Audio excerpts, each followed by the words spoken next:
Bosh, we're live, so everyone start shouting. Stop shouting. Are we good? We're good. I'm going to go in. Welcome to the AOD Fitness Podcast, where we will be discussing all things health and fitness. I'm Kyle, and with me today we have Adam, Harry, and Mike. So today's topic, we're going to be talking about how to become a competitive CrossFitter. So I'm going to start with you, Ads. Can you define in what we mean by competitive CrossFitter? Yes, I think when we're looking at this topic, it's that difference between someone who comes to classes, then they sort of, graduate into starting to do open gym, then they might start doing their, like local small box comps, and the people really we're talking about here are, graduating to that next level again. You've done the open for maybe a few years and you want to start competing, maybe it's more of like an RX and slowly progressing towards that sort of like elite level. You're looking at trying to perform in the quarterfinals, not just get there, you're trying to actually see how good you can do in them. You may be looking at more sort of, national competitions, so you're going to things, in the UK here, it'd be something like European Championships, or you may be trying to go to something like the French Throwdown, those bigger sort of competitions where you're competing against a wider sort of like audience of athletes at just a slightly higher level. We're not talking about people that are just qualifying for semi-finals, because that's obviously a very small niche, but it's those people that wanted to start to take CrossFit, competing, training to that next sort of level, right? A little bit more seriously. Yeah, cool. And have you guys got anything like to add to that in your opinions of what we're trying to sort of add to like the defining of a competitive CrossFitter? Mike? I can see you getting brewing up for something. No, I don't know. No, probably not. That was a pretty good definition, okay. I would say. Thank you. Cool. Everyone happy? Good. Excellent. All right. And so, Harry, in your own opinion, what does it take to become a competitive CrossFitter? So, in the sense of like, okay, just getting questions sprung on me. Yeah, just turn off and get questions sprung on me. I think if you're talking about what it takes, I think one of the biggest things is just going to be like dedication over time and consistency. So kind of like what Ads was talking about with. You've done classes for a period of time, you've then graduated like through doing the open and qualifying quarterfinals and things like that. And the common theme of someone who is building their way through that to becoming a competitive CrossFit is that they have been very consistent doing CrossFit and doing their sport over that time. And I think also if you're looking at the potential for an athlete to become a good CrossFit competitor, it's probably being very consistent in just physical activity through their entire life. So at whatever point they transitioned into CrossFit, for the most part, most competitors transitioned into CrossFit at the moment. You've got a few people that are kind of like lifers now, starting in their younger years or their teens or whatever. But I think the biggest component is really consistency and just building as broad and as big a base as possible, so then you can build a much taller peak, right? Yeah, definitely. Mike, do you want to add anything again to that? I'm putting you straight in it. No, that was good. Good. Yeah, that was pretty good. Cool. All right. So let's look at what factors play a key role outside of just training, if you like. Ads?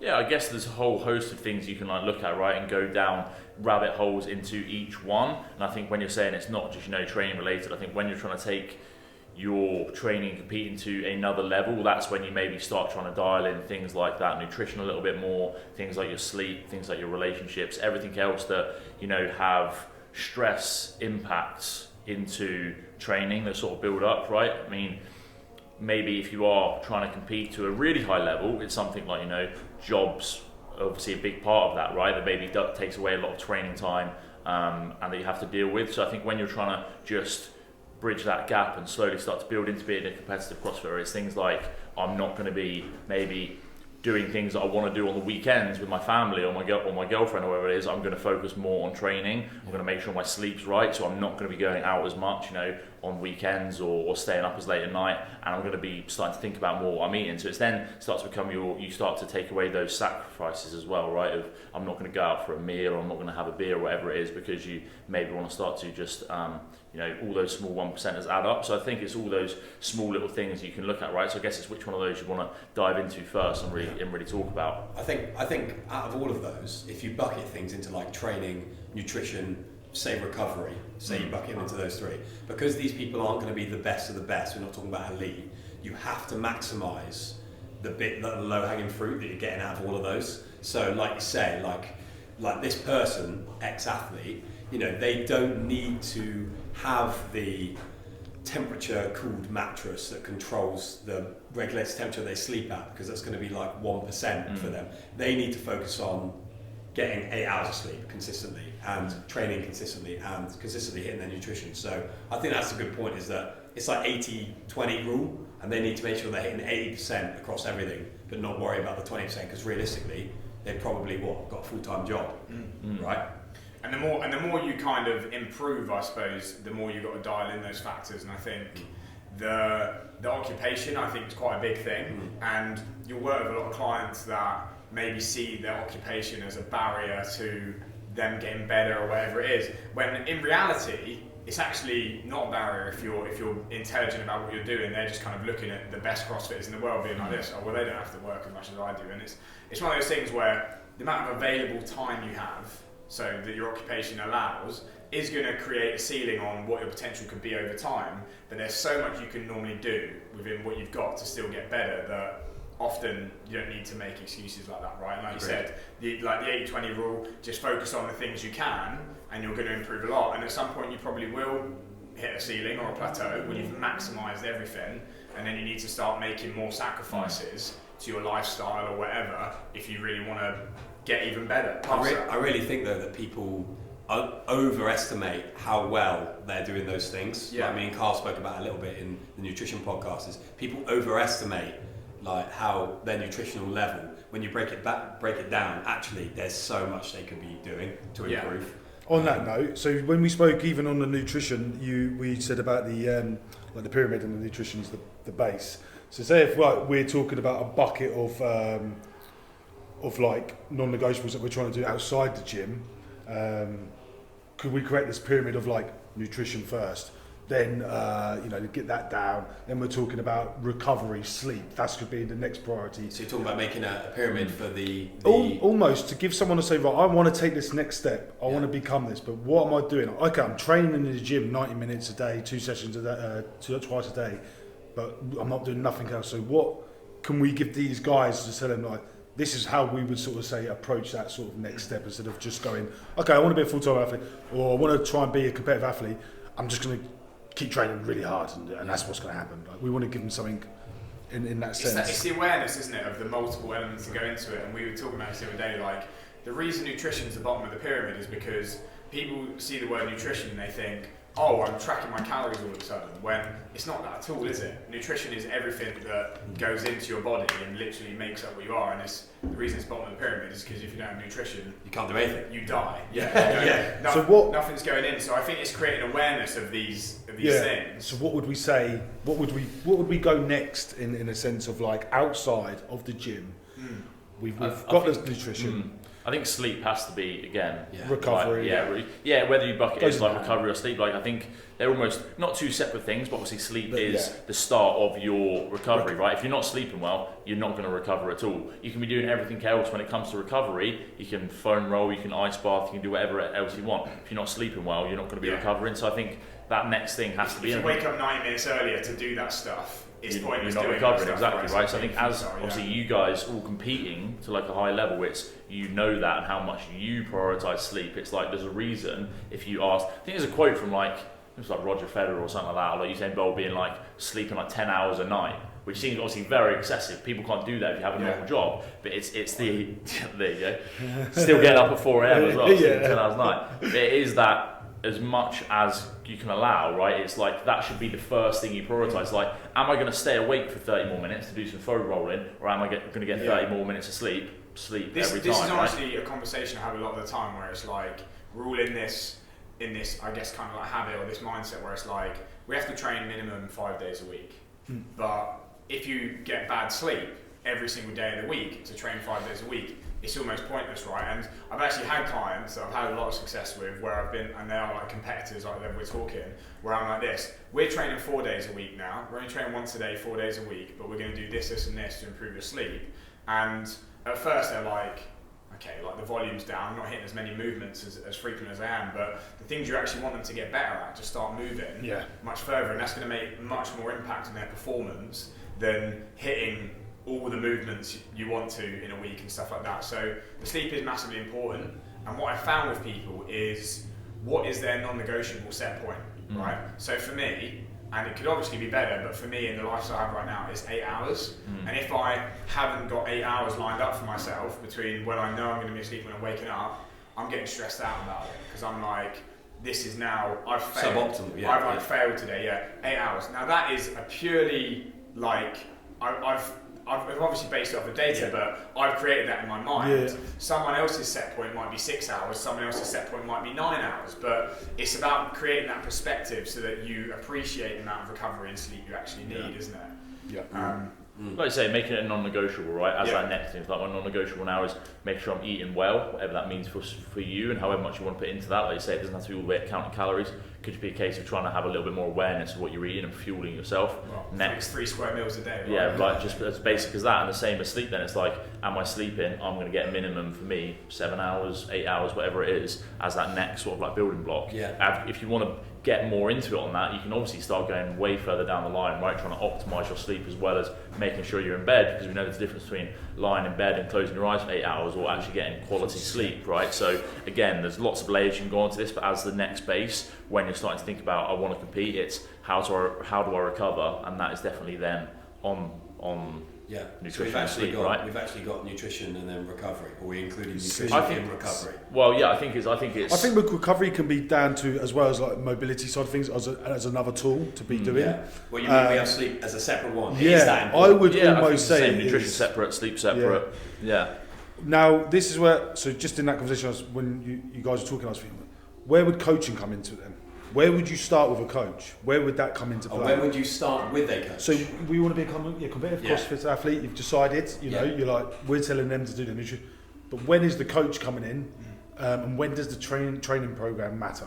I think, straight away, I think that... Is that the first thing you get? Because then, then it's not nutrition. I actually don't think it is. Yeah. No, I don't. But then often people need the coach in order to get those other things in place. I think very person dependent on that sense. If you're someone who is very driven and right, I want to start competing in CrossFit, I know I can start to dial in my nutrition, I know I can start to think about my sleep, I know these things that we're talking about now, and you feel comfortable doing that yourself, then if you're putting all these things in place, not saying it won't matter how you're training, but then if you're just training with intensity and hitting, even CrossFit classes still, we're doing some accessories, you're still going to be getting better. It's if you're like, I have no idea where I need to start, I don't know what I'm doing, as well as I don't know what training plan I'm following. I think separating the coach from the individualised program is important, right? Because like you're saying, you need the coach to guide you through it. The individualised program, you're hitting classes at intensity or whatever, is a totally different thing. So yeah.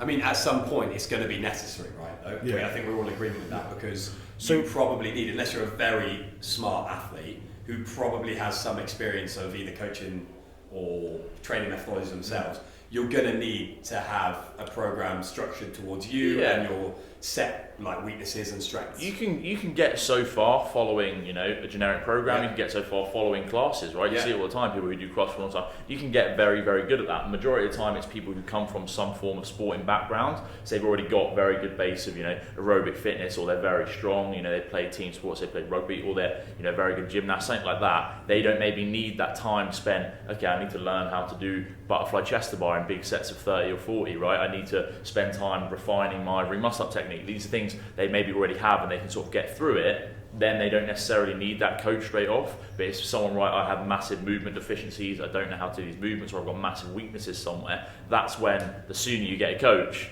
the probably better off you're going to be in that sense. And that doesn't just mean an online coach, that means in your gym, right? If you've got a coach there who coaches gymnastics, reaching out to that person to have you help learn those things. So would we say you could have a pyramid, the triangle? You love a pyramid, don't you? And then a circle round it is like the coach that puts it all together, right? That could a really good coach would be putting it all together, but then also isn't afraid to look outside of that for further assistance and expertise in those areas, right? Because we're not sleep specialists. No. We can advise, or nutrition specialists, right? Mike obviously is, but that's this whole separate thing.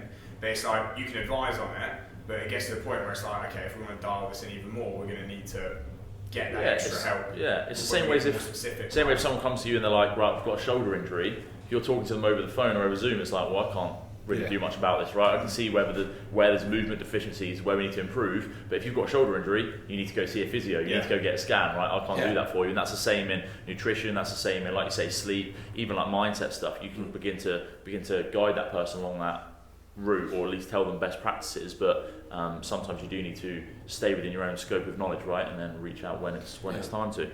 I think it's quite good when coaches as well, like we're talking about the outsourcing and stuff like that, you've got coaches that try and skill themselves up in all those areas, but I actually think it's good when you have the CrossFit coach and then they can separate themselves from those other things, because then that athlete can almost go to a different source of information, so it doesn't just become this just two-way thing where they're always solely reliant on one person, and could become intense as well. From that exactly right. It's so intense because you're just getting bombarded with all of this stuff from one person, and it just feels like it's all coming from the same place. Whereas if you can manage it across a few different a support group, I have clients that work obviously with myself coaching wise, and then with Mike with nutrition. I also have a couple of clients who have weightlifting coaches in their own gym that they have a session with once a week or once every 2 weeks, because having that eyes-on approach can be really beneficial as well. So I don't think it's a case of I need to dedicate everything to this one person. It's you use all the avenues you have, right, to get better. And I think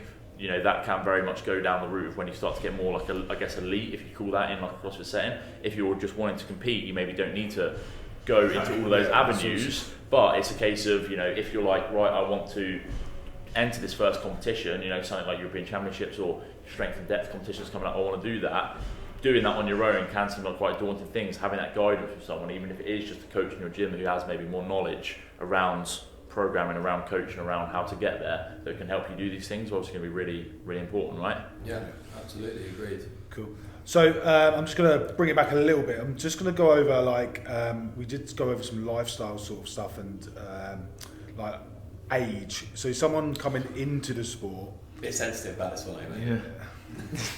So let's talk about, let's say, like training age versus maybe just age in general, right? So is it something that's going to challenge someone who's coming in maybe at a later age of like CrossFit? I think Harry already mentioned before, and I think he's completely right. It's that, and Andy actually, that if you've been training, if you have a past history of training, pretty much in any sport, there's going to be exceptions. You're going to be at an advantage of somebody who never has. And those people can get away with transitioning later on, especially if it is a sport based in one of the modalities that CrossFit also covers, such as gymnastics, weightlifting, so you've been involved in some sort of weight resistance training sport. I feel like the sports that you see quite good crossover in are ones that involve being aerobically fit, but then there's also like an element of resistance. So it's like in the UK, you see quite a lot of people that play rugby transition over because it's like a field sport, but then they've been exposed to lifting weights. Also swimming, I think, is quite a good one, because the swimmers are obviously very fit cardiovascularly, but then the domain is resistance, right? And that, so I think the more mixed it is, the better, but it definitely does create that ceiling. With regards to like training age, I think it's so unique, but you do get some people that are absolute freaks that, because of their prior experience or whatever, even in their like early 30s, just exposing them to CrossFit as a sport, they just get so much better over that period of time. But I guess it's that. I think it's quite hard, right? I mean, isn't it? You look at like the CrossFit Games, and people obviously love to see that and go, well, Mal O'Brien's 18 competing at CrossFit Games, I'm 26, so how am I ever going to be as good as her? And it's like, well, yeah, but she's been doing CrossFit since the age of 12, 13, whatever it is, right? So she's got this massive base. And then you look at the same CrossFit Games, whatever it was last year or 2 years ago, Sam Briggs competing there as well, and you've got 40-plus-year-old competing against like an 18-year-old. So I think people put a lot of pressure on the age when it doesn't need to be necessarily. Like you say, if you come into the sport of CrossFit when you're 29, you're obviously still going to be getting better, right? You're not going to reach your peak until you're 35, 36 maybe. It's not going to be this arbitrary, I've hit the age of 30, so now I'm going to start getting shit. Like that doesn't happen. If you've been training for the past 15 years, then there's going to be some natural decline at some point. But yeah. You would probably say though that in terms of like trying to be a bit more, I don't know, specified, like you're probably going to be in your peak somewhere between, I don't want to say it, but let's talk about I think 25 and 35. Yeah, okay, cool. A big broad range. It needs to be a big broad range, because people say like, oh, are you going to peak when you're 25, 26? It's like, well, who says that's the case, right? You literally look at any sport and you think, I don't know, how old's like Messi and stuff, right? Like in football, like I literally have no idea, but he's not exactly right. So it's not a case of, oh, I have to be in my low 20s to be amazingly roadly fit. You look at Olympic weightlifters at the Olympics. A lot of them aren't reaching a peak in fitness until like their late 30s. So it's a case of peaking strength, until like the late 30s. So I think. Do you think that's because there's physiological adaptations that have to take place to make you like the best in the world or something, but there's also an element of learning skills and performing your sport specific. Yeah, so I think it is it's much more important that training age that is going to reach a peak than your actual biological So age. even if you start late, let's say you're 25, you're a female, you've only just started CrossFit, right? On the cards, you might say, well, you haven't got enough time, but we've got a previous sporting background. Yeah. Maybe it's in swimming or something like that. It's like this. Well, actually, you can't compare yourself to these people until you've been in the sport for 5+ years, right? I think that's a good take. And also genetics, right? Yeah. Obviously, like you don't. I feel like CrossFit, obviously genetics does play a big part of any sport there is at all, but I think it does play quite a big role in it, because some people just adapt so quickly, regardless of age or whatever training they're doing. They just get better. Same in any sport, 100%. People do. Yeah, because you said about like Mal, Medeiros has won the games, right? People say, well, he's 22 or whatever. That's ridiculous. Like this, he's been doing CrossFit since he was 12. Yeah. So he's been doing CrossFit for 10 years. How long have you been doing CrossFit for? Yeah. So it's 4 years. Like exactly. Okay, right. so give yourself 6 years. See if you've won the games. I'd be so interested to see how his career spans. Like if there's maybe like a lull, and then he comes back, or it ends early because or he's peaked, and it's like there's this trend of like a 10-year thing when 10 years of CrossFit and you relatively peak physically, and then it's kind of like diminishing returns. I think obviously that's like the very high end elite level CrossFit, right? Especially with someone who's just trying to be competitive, there really shouldn't be a limitation. Yeah, they're probably never going to stop getting better if they continue training. They might not. They'll keep getting better into their 40s, into their 50s, if they keep training religiously until actually age starts to take a real serious impact on them. But I don't think it should be a case of, oh, I'm this old so I can't do this, or I've got to wait for masters or whatever it is. It's a case of that's obviously not true.